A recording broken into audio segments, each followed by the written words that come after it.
Hello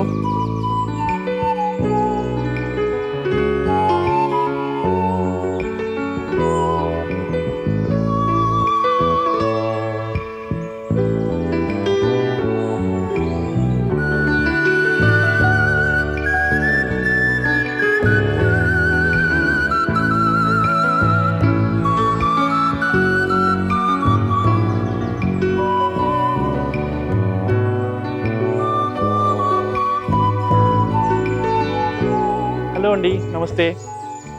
మీరు చూస్తున్న ఈ ప్లేసు ఆయుర్వేదిక్ రిసార్ట్. ఇది కేరళలో అలిపి బ్యాక్ వాటర్స్ దగ్గర ఉంది. This is so beautiful. నా ఎక్స్పీరియన్స్ మీతో షేర్ చేద్దామని మీ ముందుకు వచ్చాను.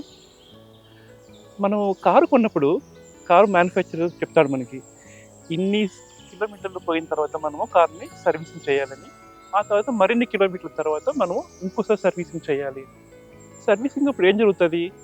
ఫిల్టర్స్ మారుస్తారు, ఇంజిన్ ఆయిల్ మారుస్తారు, అలాగే బ్రేక్ ప్యాడ్స్ అరిగిపోతే రీప్లేస్ చేస్తారు. అలా సర్వీస్ చేయడం వల్ల మనకి చాలా కాలం దాకా కారు స్మూత్గా వెళ్తుంది. ఒకవేళ అలా సర్వీసింగ్ చేయలేదు అనుకోండి, ఏమవుతుంది? ఏదో రోజున నడి రోడ్లో కారు ఆగిపోతుంది. అలాగే కొన్నిసార్లు మనము ఇంజిన్ కూడా మనము రీప్లేస్ చేయాల్సిన పరిస్థితి వస్తుంది. కారు విషయంలో ఇన్ని జాగ్రత్తలు తీసుకునే మనము కారు కన్నా ఎన్నో రెట్ల కాంప్లెక్స్ అయిన ఈ మానవ శరీరం గురించి మనం ఎప్పుడైనా ఆలోచించామా? దానికి కూడా సర్వీసింగ్ చేయాలా ఏమో అని. ఎందుకు చేయాలంటారంటావా? మనము లోపలికి నానా చెత్త వేస్తాం కడుపులోకి. ఇక నేనైతే మిరపకాయ బజ్జీలు అంటాను, పానీపూరి అంటాను, చికెన్ బిర్యానీ అంటాను. ఇవన్నీ నోటి రుచి కోసం తినే వస్తువులే మనం. దానివల్ల మనకి కడుపులో విష పదార్థాలు తయారవుతాయి, అవి మనకి హానికరం కూడా. అలాగే మానసిక ఒత్తిడి. ఆఫీస్కి వెళ్తే ఎన్నో ఒత్తిళ్ళ మధ్య మనము పనిచేస్తుంటాం. ఇంటికి వస్తే సంసార సాగరం, అక్కడ ఎన్నో ఒత్తిళ్ళు. ఇలా మానసిక ఒత్తిళ్ళు ఒక పక్కన, అనారోగ్యమైన ఆహారం తినడం మరోవైపు. ఇలా చేస్తున్నప్పుడు మనము దీనికి సర్వీసింగ్ లేకపోతే ఏదో రోజున ఏ విధంగా అయితే కారు నడి రోడ్లో ఆగిపోతుందో మన శరీరం కూడా పనిచేయడం ఆగిపోవచ్చు. అప్పుడు మనం కూడా కిడ్నీ రిప్లేస్ చేయాలో, హార్ట్ రిప్లేస్ చేయాలా అంటూ ఏదేదో ఆలోచించుకోవాల్సిన అవసరం వస్తుంది. అందుకోసమే సర్వీసింగ్ చేయాలన్నది చాలా ముఖ్యం. 50 సంవత్సరాలు నిండిన ప్రతి ఒక్కరు కూడా ఫస్ట్ టైం సర్వీసింగ్కి బాడీని పంపించాలన్నది నా ప్రగాఢమైన నమ్మకం. అదే నేను చేసి చూపిస్తున్నా కూడా మీకు. ఎలా చేయాలి అంటే దానికి ఒక సూత్రం పాటించాలి. ఏంటంటే reconnect by disconnecting. I repeat, reconnect by disconnecting. అంటే మనం రోజు చేసే పనుల నుండి కంప్లీట్గా సెలవు తీసుకోవాలి. అంటే ఆఫీస్ పనులు కానీ, బిజినెస్ పనులు కానీ, ఇంట్లో పనులు కానీ, అన్ని పనుల నుండి కంప్లీట్గా మనం ఆఫ్ తీసుకోవాలి. ఏం మాట్లాడుతున్నారు మీరు? ఇది ఎలా సాధ్యమవుతుందని ఆలోచిస్తున్నారు కదా? I'm coming there. ఓకే, అవ్వదు అనే వాళ్ళు కొన్ని కారణాలు చెప్తారు. ఫస్ట్ కారణం ఏంటంటే, ఆఫీస్లో చాలా ముఖ్యమైన పని ఉంది, పెద్ద ప్రాజెక్టు, నాకు మాత్రమే తెలుసు, నేను లేకుంటే చాలా ఇబ్బంది పడతారు అని చాలామంది అంటుంటారు. కానీ అది ఒక భ్రాంతి. ఎందుకో తెలుసా? మనం లేకున్నా కూడా మన పని యథావిధిగా జరగాలి. జరిగేట్టు చేయాల్సిన బాధ్యత మన పై అధికారిది. మీరు చేయాల్సిందల్లా కావలసినంత నోటీస్ ఇస్తే అన్ని పనులు జరిగిపోతాయి. కనుక ఫస్ట్ కారణం తీసేసేయండి. రెండో కారణం ఏంటి? నేను లేకుంటే నా భార్య బిడ్డలు చాలా ఇబ్బంది పడతారు, నేనైతే లోన్ కడతాను, ఆ బిల్లు కడతాను, వాళ్ళకి ఏం తెలియదు, నా భార్య ఇంకా చాలా అమాయకురాలు అని అనుకుంటాం. అది ఇంకా పెద్ద భ్రాంతి. ఎందుకో తెలుసా? నీకు 50 సంవత్సరాలు వచ్చాయంటే నీ కొడుకో కూతురుకో 20 ఏళ్ళు వచ్చి ఉంటాయి. అంటే వాళ్ళు అలా పెద్దవాళ్ళు అయిపోయారు.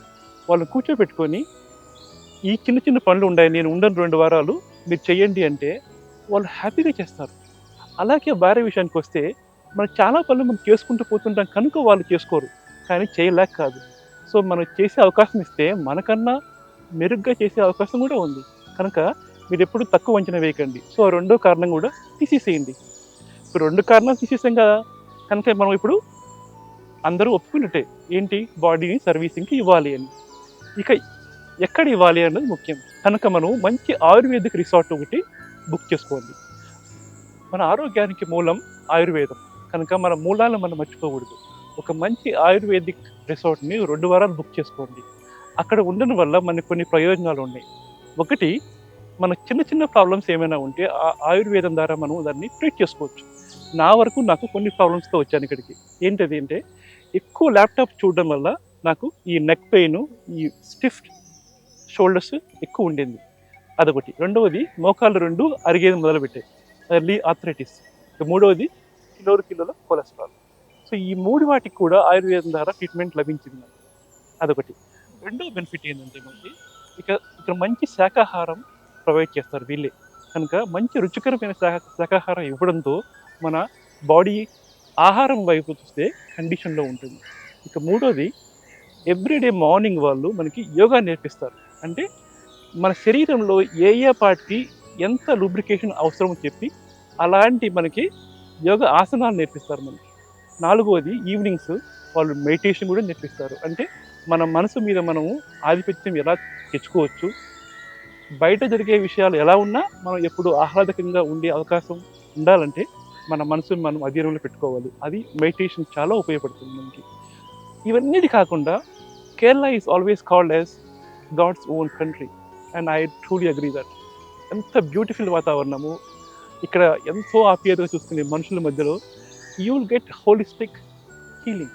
నేను మీ అందరికి కూడా ఒకటే చెప్తున్నాను, ఒకసారి ఆలోచించండి మీకోసం మీరు ఏమైనా చేశారా అని.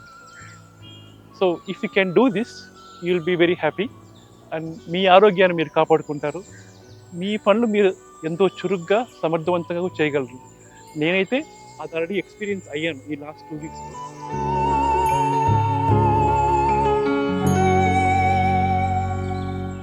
ఈ 2 వారాలు ఈ ఆయుర్వేదిక్ ట్రీట్మెంట్ నాకు చాలా బాగా నచ్చింది. నాలో కొత్త ఉత్సాహాన్ని రేకెత్తించింది. ఫస్ట్ రోజు చేసిన యోగాకి 15 రోజు చేసిన యోగాకి నాకు ఎంత తేడా కనిపించిందంటే నా బాడీ ఎంతో చురుగ్గా ముందుకెళ్తుంది. నా మనసు కూడా ఎంతో ప్రశాంతత ఉంది. సో ఇది నేను ఎక్స్పీరియన్స్ అయ్యే మీకు అందరికి చెప్తున్నాను. మీరు కూడా ఒకసారి ఆలోచించండి. Prevention is better than curing, right? So ఒకసారి ఆలోచించి మీకోసం మీరు చేయాల్సిన పని ఇదొక్కటే. సెలవు తీసుకోండి రొటీన్ పనుల నుంచి. Reconnect by disconnecting. See you soon all. Next episode. Thank you. Bye.